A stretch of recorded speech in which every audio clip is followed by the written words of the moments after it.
جو سے ریلیٹڈ ایک لا بھی بن جاتا ہے اور پھر بعد میں اس میں رولز آ جاتے ہیں جس کے تحت الیکشنز کی ساری جو الیکٹورل پروسیس ہے اس کے بارے میں سارا کچھ الیکشن کمیشن آف پاکستان کرتا ہے. اس کی ڈیلیمیٹیشنز اور اس کا جو الیکشن ہولڈ کرنا اور اس میں یہ جتنی سیٹس ہیں ان کے بارے میں ساری ڈیٹیلز جو ہیں وہ پھر اس میں آ جاتی ہیں. تو یہ ہمارے پاس جو لیگل فریم ورک ہے اس میں یہ الیکشن کنٹونمنٹ بورڈ کا ایمینڈڈ جو ایکٹ ہے 2001 کا، پھر اس میں فردر ایمینڈمنٹ جو ہیں وہ 2015 میں ہوئی ہیں اور پھر اس کے تحت الیکشنز ہوتے ہیں. تو ان کا پہلا ٹینیور مکمل ہو گیا تھا جنوری 2019 کے اندر، لیکن وہ پھر ایک فیڈرل گورنمنٹ نے ایکسٹینڈ کر دیا تھا. اس میں منسٹری آف ڈیفینس کو کہا تھا کہ جب تک نئے الیکشنز نہیں ہوتے اس وقت تک یہ لوگ اپنا کام جاری رکھیں. تو اس طرح یہ تھوڑی سی اس کا ٹینیور کی ایکسٹینشن ہوئی تھی اور پھر 2020 میں اس کا الیکٹورل پروسیس شروع ہو گیا. الیکشن کمیشن نے 2021 کے شروع میں ڈیلیمیٹیشنز کر دی تھی. اس کے مطابق کل 42 کنٹونمنٹ بورڈز ہیں جن میں یہ سیولین پاپولیشن بھی ہے، جس میں کنٹونمنٹ بورڈز الیکٹڈ لوگوں کے اوپر ہوتے ہیں. تو لا کے تحت اس میں جو پریزیڈنٹ ہوتا ہے وہ حاضر سروس فوجی ہوتا ہے اور جو وائس پریزیڈنٹ ہوتا ہے وہ الیکٹڈ ہوتا ہے. اور اس میں وارڈز ہوتی ہیں اور 219 وارڈز ہیں اس وقت، یہ جو ابھی حالیہ الیکشنز ہوئے ہیں. اور ان کے وارڈز میں پھر ایک ہر وارڈ کا جنرل ممبر ہوتا ہے اور پھر پورے کنٹونمنٹ بورڈز میں اس میں ویمن کی سیٹس ہوتی ہیں، ریلیجس مائنورٹیز ان کی ریپرزنٹیشن ہوتی ہے، مزدور کسان کی ریپرزنٹیشن ہوتی ہے، یوتھ کی ریپرزنٹیشن ہوتی ہے، پر ان کے نمبر آف سیٹس جو ہیں وہ بعد میں ہوتا ہے. تو اس لحاظ سے آپ یہ کہہ لیں کہ لیگلی یہ جو جنرل وارڈز کے ممبرز ہوتے ہیں یہ الیکٹورل کالج بن جاتے ہیں. پھر یہ اپنے اپنے کنٹونمنٹ کے لیے ریزرو سیٹس کے اوپر لوگوں کو منتخب کرتے ہیں اور وائس پریزیڈنٹ کو منتخب کرتے ہیں. یہ لوکل گورنمنٹ اس طرح کی لوکل گورنمنٹ نہیں ہے جس طرح کی پاکستان کے میں لوکل گورنمنٹس ہیں جو سیولین پاپولیشن میں ہوتی ہیں. یہ ذرا لمیٹڈ فنکشنز کے ساتھ لوکل گورنمنٹس ہیں اور کیونکہ ان کے فنکشنز تھوڑے سے ذرا محدود ہوتے ہیں. پھر اس میں ملٹری کا عمل دخل ہوتا ہے کیونکہ پریزیڈنٹ ان کا ہوتا ہے، اور اس میں جو اس کا کنٹونمنٹ بورڈ کے میں جو چیف ایگزیکٹو آفیسر ہوتا ہے وہ پبلک سرونٹ ہوتا ہے. پھر ان کے فنکشنز بھی کم ہوتے ہیں کیونکہ پیرالل اور ادارے موجود ہیں، MES وغیرہ موجود ہے. پھر اس میں ڈیفینس ہاؤسنگ سوسائٹیز ہیں، پرائیویٹ ہاؤسنگ سوسائٹیز ہیں، ان کے اپنے رولز آف بزنس ہوتے ہیں. تو اس لیے آپ یوں کہہ لیں کہ اسکوپ آف کنٹونمنٹ بورڈز جو ہے وہ ذرا لمیٹڈ ہے as compared to local government institutions in Pakistan. جی ابھی میں ECP کے سائٹس بھی دیکھ رہا تھا، وہاں پہ بھی مجھے انفارمیشن نہیں ملی اور باقی انٹرنیٹ پہ بھی نہیں ہے کہ اس میں کتنے امیدوار جو ہیں وہ مرد تھے اور کتنی خواتین تھیں، اور نتائج میں کتنے مرد اور کتنی خواتین منتخب ہوئی ہیں. اگر یہ کوئی ڈیٹا آپ کے پاس ہے تو ہمارے ناظرین کے ساتھ شیئر کریں پلیز. جی میرے پاس یہ سارا ڈیٹا ہے جی جو ہم نے نکالا ہوا ہے. اس میں دیکھیں پورے کنٹونمنٹ بورڈز تو 42 تھے اور ان میں سے 39 کنٹونمنٹ بورڈز میں الیکشنز ہوئے ہیں اور 219 سیٹس تھیں. اس میں سے کچھ الیکٹڈ سیٹس تھیں، کنٹیسٹڈ سیٹس ہیں، اور کچھ ان الیکٹڈ ہیں. اب وہ ان اپوزڈ ہو گئے تھے پہلے 6 کے قریب، تقریباً کوئی 1500 کے قریب اس میں کینڈیڈیٹ تھے، جس میں سے 898 کینڈیڈیٹس جو ہیں وہ 119 سیٹس کے لیے تھے اور وہ پولیٹیکل پارٹیز سے منسلک تھے. اس میں سے PTI کے 178 کینڈیڈیٹس تھے، PMLN کے 140 تھے، پاکستان پیپلز پارٹی کے 111 تھے، یہ تحریک لبیک پاکستان بھی اس میں تھی ایک اور نام سے، اس کے 84 تھے، جماعت اسلامی کے 105 کینڈیڈیٹس تھے، MQM کے 41 کینڈیڈیٹس تھے اور JUIF کے 25 کینڈیڈیٹس تھے. اور یہ 422 کینڈیڈیٹس نے کنٹیسٹ کیا ہے 54 سیٹس سندھ کے لیے، اور پھر 898 نے کیا ہے 119 سیٹس کے لیے پنجاب میں، اور 171 کینڈیڈیٹس نے کیا ہے کنٹیسٹ فار 37 سیٹس ان کے پی کے، اور بلوچستان میں بھی اس طرح 42 کینڈیڈیٹس نے کنٹیسٹ کیا ہے 9 سیٹس کے لیے. اور اس میں سے جو سیٹس الیکشن ریزلٹس میں جو سامنے آئی ہیں وہ P T I largest party ہے، اس کی 60 سیٹس ہیں، پی ایم ایل این کی 58 سیٹس ہیں، انڈیپینڈنٹس 49 سیٹس پہ آ گئے ہیں، اور پیپلز پارٹی کی 17 سیٹس ہیں، ایم کیو ایم کی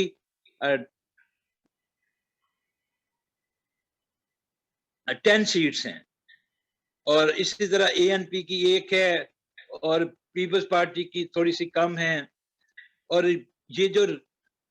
کنٹونمنٹ بورڈز ہیں مجموعی طور پہ، ان میں P T I 13 cantonment boards میں لیڈ پوزیشن پہ ہے، پی ایم ایل این جو ہے وہ 10 کنٹونمنٹ بورڈز میں لیڈ پوزیشن پہ ہے، پیپلز پارٹی 3 کنٹونمنٹ بورڈز میں لیڈ پوزیشن پہ ہے،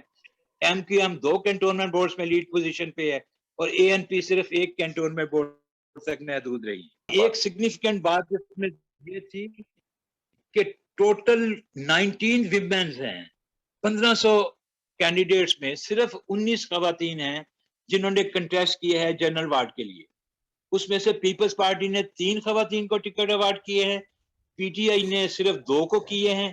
پی ایم این نے صرف 1 کو کیا ہے، ایم کیو ایم نے بھی 1 کو کیا ہے، پاکستان سرزمین پارٹی نے بھی 1 کو کیا ہے، جماعت اسلامی نے بھی 1 کو کیا ہے، اور ٹی ایل پی نے بھی 1 کو کیا ہے، اور 9 انڈیپینڈنٹس خواتین نے کنٹیسٹ کیا ہے اس سارے الیکشنز کے اندر. خواتین اس میں سے جیتی ہیں وہ صرف 2 ہیں. اچھا، دوسرا یہ ہے کہ اس میں آپ دیکھیں اگر کہ ووٹر ٹرن آؤٹ جو ہے وہ 32% رہا ہے، کہ یعنی ووٹرز اس میں بہت کم ووٹر نکلا ہے. عام طور پہ ہمارا 50% پلس ہوتا ہے voter turn out general elections میں، لیکن اس دفعہ ووٹر ٹرن آؤٹ یہاں پہ بہت کم ہے. انڈیپینڈنٹس نے 21% ان کا ووٹ بینک ہے، اور اسی طرح پی ٹی آئی کا 27% ووٹ بینک ہے، اور پی ایم ایل این کا اس میں ہائیسٹ ہے کہ 28% ووٹ بینک ہے، اور پیپلز پارٹی کا اونلی 6% ووٹ بینک ہے، جبکہ جے آئی پی کا 5% ہے، یہ جماعت اسلامی پاکستان، اور ٹی ایل پی کا 6% ہے، پیپلز پارٹی کے ایکول ہے، اور پی ایم ایل این کیو جو تھی اس کا 1% ہے. جو ادرس ہیں، جو ایک اللہ اکبر تحریک تھی اس میں 1%، A N P 1%، M Q M جو ہے اس کا 2% ہے. تو یہ اس سے آپ ووٹرز کا دیکھ سکتے ہیں کہ ان کی افیلیشنز کس پارٹی کی طرف ہے، جو ٹرینڈ اس میں ایک آپ کو جو نظر آتا ہے. جو فائنل سچویشن ہوگی کہ جس میں ریزرو سیٹ کی خواتین بھی اور مائنارٹیز کے ممبران بھی آ جائیں گے، تو ان میں کتنی پرسنٹیجز خواتین اور مائنارٹیز کے لیے مختص ہیں؟ یہ جو پہلے ابھی انہوں نے نوٹیفائی نہیں کیا کہ نمبر آف سیٹس کتنی ہوں گی، لیکن جو 2015 میں الیکشنز ہوئے تھے اس میں خواتین کی سیٹس تو 1 ہی تھی، سب میں 1 خاتون تھی، 2 کنٹونمنٹ بورڈز میں 2 تھیں، اور پھر اس کے بعد مائنورٹی کی سیٹس اب البتہ زیادہ تھیں، کچھ کنٹونمنٹ بورڈز میں مائنورٹی کے ممبر زیادہ تھے، اور اسی طریقے سے جو ورکرز پریزیڈنٹ کی وہ 1 ہی تھی. اس لیے آپ یوں سمجھ لیں کہ یہ ایک نامینل سی ریپرزنٹیشن ہوتی ہے کہ آپ دیکھیں نا، جیسے کنٹونمنٹ بورڈ ہے لاہور کا، مین کنٹونمنٹ بورڈ ہے تو 10 جنرل سیٹس ہوں گی، تو 10 جنرل سیٹس میں 1 وائس پریزیڈنٹ آ جائے گا، 11 ہو جائیں گی، ایک سیٹس پہ آ جائیں گے وہ، اس طرح یہ 16-17 کا کنٹونمنٹ بورڈ مکمل ہو جائے گا. اچھا، آپ یہ بتائیے کہ اب آپ باقی ملک میں مقامی حکومتوں کے الیکشنز ہوتے دیکھ رہے ہیں، یا آپ کو لگتا ہے کہ پہلے اب جنرل الیکشنز ہوں گے؟ دیکھیں، سپریم کورٹ کا یہ جو ابھی انہوں نے ججمنٹ دی تھی اس کے سگنیفیکنٹ باتیں 3 ہیں. ایک تو انہوں نے ریسٹور کر دیا پنجاب میں جو پہلے ٹرمینیٹ ہو گئے تھے، وہ 60,000 کے قریب لوکل گورنمنٹ کے منتخب لوگ تھے، اور وہ اس میں دوسری بات یہ کی کہ انہوں نے لا کو منسوخ نہیں کیا جو 2019 کا ان کا تھا. وہ ادارے لا کے تحت بنے ہوئے ہیں، لیکن جو ریسٹوریشن ہو گئی ہے وہ ہو گئی ہے ان کی جو 2013 میں تھے. تو ایک تھوڑا سا پرابلم کریٹ ہو گیا گورنمنٹ پنجاب کے لیے، جو وہ اس کو سیٹل کر رہے ہیں کہ وہ پرانے فنکشنریز کو نئے اداروں میں پلیس بھی کریں اور نئے اداروں کو پرانے اداروں کے قریب بھی لے کے جائیں اور ان کو فنکشنل کریں، کیونکہ ریسٹوریشن ان کی ہو گئی پر فنکشنل نہیں ہوئے. تو یہ موجود ہے، اس کے لیے ان کے پاس ٹائم ہے کہ یہ 1 آدھ مہینے کے اندر اس کو کر دیں، ادروائز پھر ٹینیور ختم ہونے جائے گا تو پھر نئے الیکشنز پہ جائیں گے. لیکن اب یہ ہے کہ دوسرا اس میں جو پہلو تھا سپریم کورٹ نے جو اپنی ججمنٹ میں اٹھایا ہے وہ یہ تھا کہ یہ جو لوکل گورنمنٹ انسٹیٹیوشنز ہیں یہ تھرڈ ٹیئر آف گورننس ہے اسٹیٹ آف پاکستان کی. اس میں کہنے کی بات ان کی یہ تھی کہ جس طرح فیڈرل گورنمنٹ ہے اور فیڈریٹو یونٹس کی پروونشل گورنمنٹس ہیں، اسی طرح لوکل گورنمنٹ انسٹیٹیوشنز ہیں. بلکہ انہوں نے ریفر کیا تھا پاکستان کا کانسٹیٹیوشن آف پاکستان 1973 کا آرٹیکل 7. انہوں نے کہا تھا کہ یہ 7 میں جو لوکل باڈیز کا لفظ استعمال کیا ہوا ہے اس سے مراد لوکل گورنمنٹ انسٹیٹیوشنز ہیں. تو اگر یہ انٹرپریٹیشن اب کانسٹیٹیوشنل ایفیکٹ اس کو مل جائے، لیگل ایفیکٹ مل جائے، تو اس کا مطلب ہے کہ جس طرح فیڈرل گورنمنٹ اور پروونشل گورنمنٹ کے بغیر کوئی بھی وقت نہیں ہوتا پاکستان کے اندر، جبکہ انٹرم بھی بن جاتی ہیں، اسی طریقے سے لوکل گورنمنٹ انسٹیٹیوشنز بھی پرماننٹ ہوں گی کہ یہ کبھی بھی کوئی بھی اس کو ڈیزالو نہیں کر سکے گا. ایک تو اس کا ایفیکٹ یہ ہے. دوسرا سپریم کورٹ میں انہوں نے کہا تھا کہ یہ فنڈامنٹل رائٹس ہے الیکٹ ہونے والوں کے اور ووٹر کے، کہ وہ جن کو الیکٹ کرتا ہے جتنے ٹینیور کے لیے الیکٹ کرتا ہے وہ اتنے ٹینیور کے لیے وہ بندہ وہاں پہ رہے، وہ ان کے منتخب نمائندے بھی رہیں، اور منتخب اداروں کا بھی یہ بیسک رائٹ ہے کہ وہ بھی اپنا ٹینیور پورا کریں. تو اس لحاظ سے یہ نظر آتا ہے کہ فیوچر جو ہے پاکستان میں وہ لوکل گورنمنٹ کے بغیر ممکن نہیں ہوگا. ایک اس میں اعتراض اٹھایا ہوا تھا، اب الیکشن کمیشن کا الیکشن ایکٹ جو ہے پاکستان الیکشن ایکٹ، اس میں یہ موجود ہے کہ جب لوکل گورنمنٹ کا ٹینیور ختم ہو جائے تو اس کے 120 دنوں کے اندر اندر الیکشن کروانے ضروری ہیں. اب آفیشلی سب ٹینیور ختم ہو گئے ہیں ایکسیپٹ پنجاب. تو وہاں پر الیکشن کمیشن آف پاکستان نے جو الیکٹورل پروسیس ہے اس کو سٹارٹ کیا ہوا ہے، اور خیبر پختونخوا میں وہ آلموسٹ کمپلیٹ ہے کہ اس میں ڈیلیمیٹیشنز بھی ہو گئی ہوئی ہیں. اب وہاں پہ الیکشن شیڈیول آنا ہے جس میں پابندی ہے کہ وہ پروونشل گورنمنٹ کی مرضی کے ساتھ اناؤنسمنٹ ہوگی، وہ کسی وقت بھی ہو سکتی ہے کیونکہ اس میں اب کوئی ٹیکنیکل اور لیگل کوئی رکاوٹ نہیں ہے. لیکن جو سندھ ہے، سندھ والوں کا اعتراض یہ ہے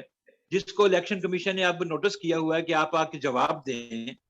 وہ ان کا اعتراض یہ ہے، پہلے وہ کہہ رہے تھے کہ جی سینسس کا آفیشیل ریزلٹ اناؤنس نہیں ہوا اس لیے ہم ڈیلیمیٹیشنز میں نہیں جا سکتے. اب وہ کہتے ہیں کہ جو الیکشن کا ریزلٹ، سینسس کا ریزلٹ اناؤنس ہوا ہے، ہماری اس پہ ریزرویشن ہے، ہم نے اس میں ریویو پٹیشن دائر کی ہوئی ہے، تو جب تک اس کا ڈیسیژن نہیں ہوتا تب تک ڈیلیمیٹیشنز میں ہم نہیں جا سکتے.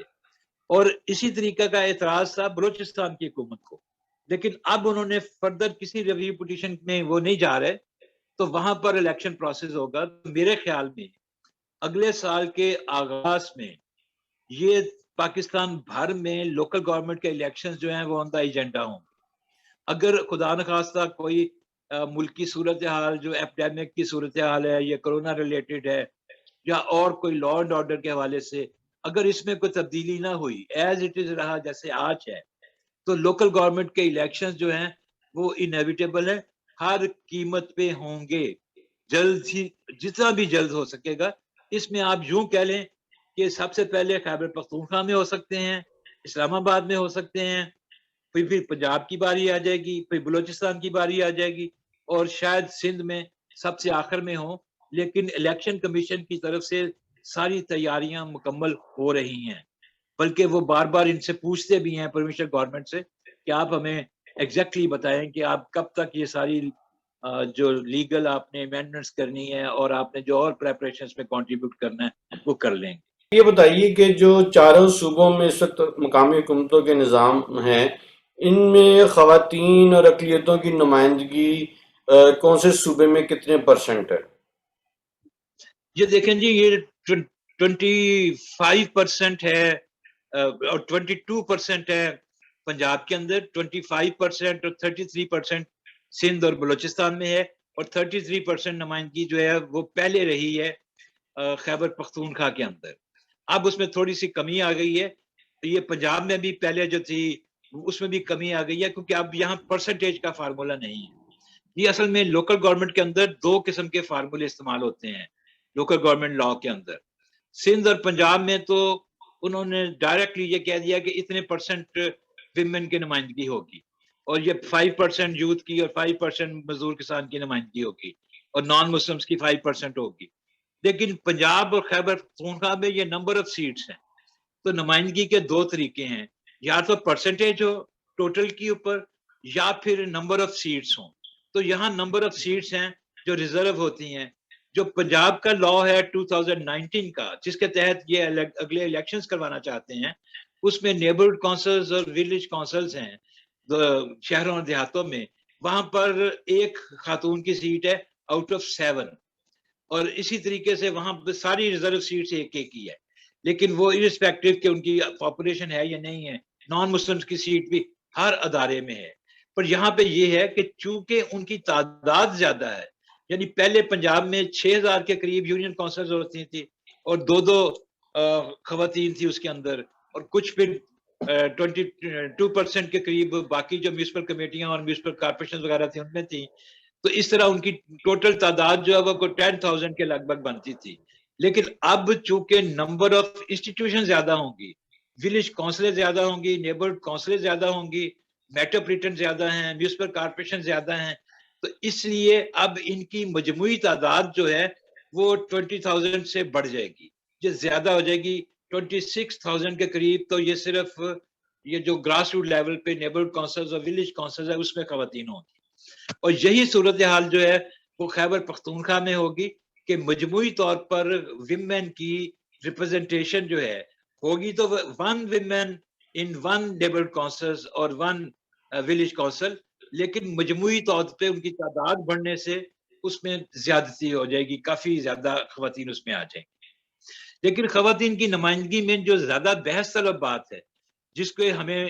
عوامی سطح پہ بحث کرنی چاہیے، وہ یہ ہے کہ جس طرح جنرل الیکشنز ہوتے ہیں، تو جنرل الیکشنز میں الیکشن ایکٹ کے تحت پولیٹیکل پارٹیز پابند ہوتی ہیں کہ وہ 5% سیٹس جو ہے وہ ویمن کینڈیڈیٹ کو ایوارڈ کریں، اور وہ ساری جماعتیں کرتی ہیں. 2018 کے الیکشن میں انہوں نے کیا.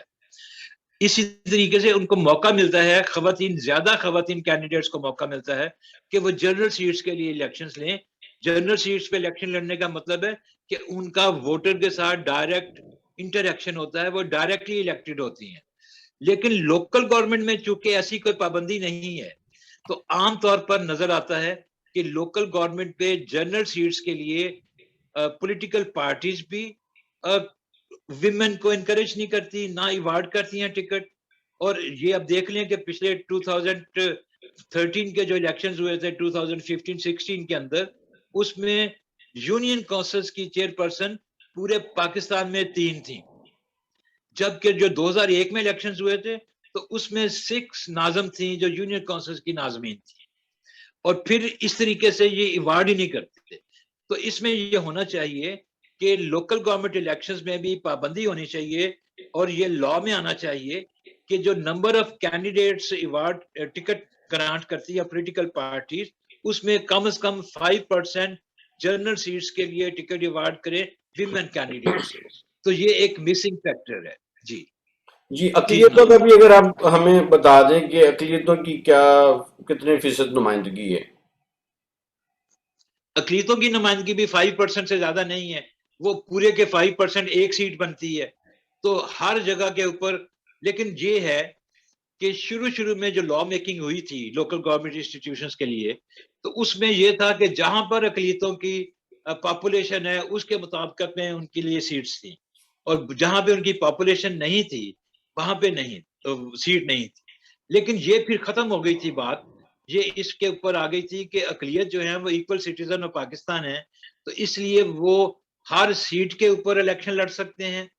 اور کیونکہ یہ جو جنرل سیٹس ہیں یہ مسلم سیٹس نہیں ہیں، یہ جنرل سیٹس ہیں، تو جنرل سیٹ پہ خاتون بھی آ سکتی ہے اقلیت بھی آ سکتی ہے, مزدور کسان بھی آ سکتا ہے, عام شہری بھی آ سکتا ہے. اچھا, اگر ڈیمانڈ کی جائے سول سوسائٹی تنظیموں کی جانب سے کہ یہ پرسنٹیجز جو ہیں خواتین کی نمائندگی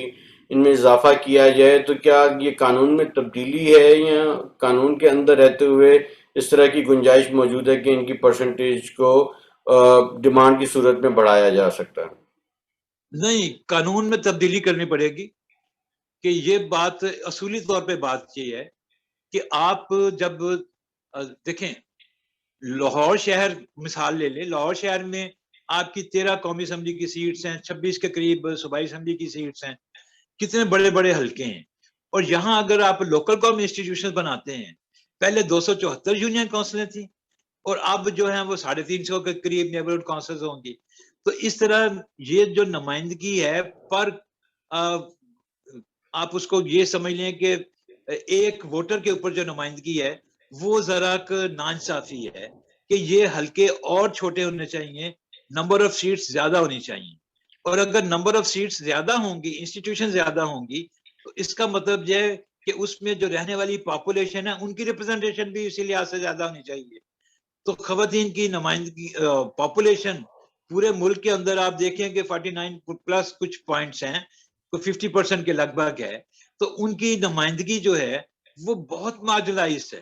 اور اسی طریقے سے نان مسلمس کمیونٹی بہت زیادہ ہے. ایک تو مسئلہ یہ ہے کہ آپ ان کو مین سٹریم نہیں کرتے, ان کو آپ موقع نہیں دیتے, پولیٹیکل کلچر ایسا ہے کہ ان کو ایکسیپٹ نہیں کیا جا سکتا ایز ریپرزنٹیشن علاقے کا, اور پھر ان کے ساتھ تھوڑی سی امتیازی سلوک ہو جاتا ہے, ان کو پش کر دیا جاتا ہے کہ وہ صرف اپنی مخصوص سیٹ کے اوپر آئیں.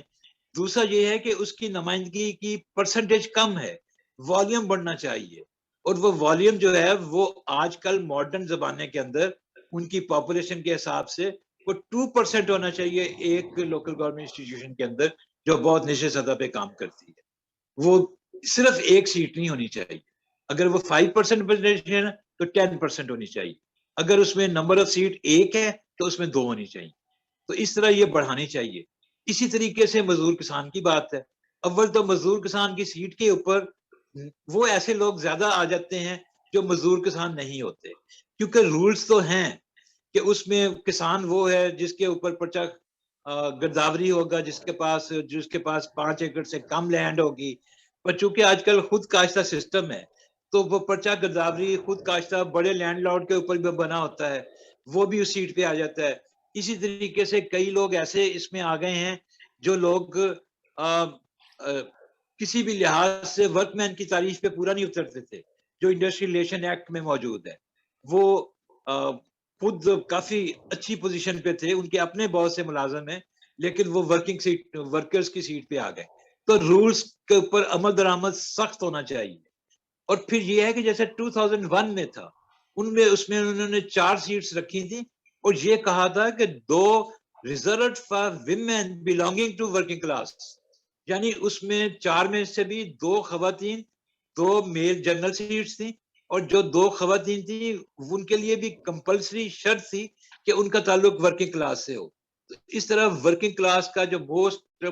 مارجنلائز سیکشن آف سوسائٹی ہے, اس میں بھی جو خواتین ہیں ان کی جو موسٹ مارجنلائزڈ کمیونٹی ہے اس کی ریپرزنٹیشن انشور ہو جاتی ہے. اور یہ جو لوکل گورنمنٹ انسٹیٹیوشنز ہیں, چونکہ یہ پولیٹیکل ٹریننگ کی, پولیٹیکل انٹری کا پوائنٹ ہے, تو اس لیے جتنے لوگوں کو آپ اس میں لے کے آئیں گے ان کی مین سٹریمنگ ہوگی,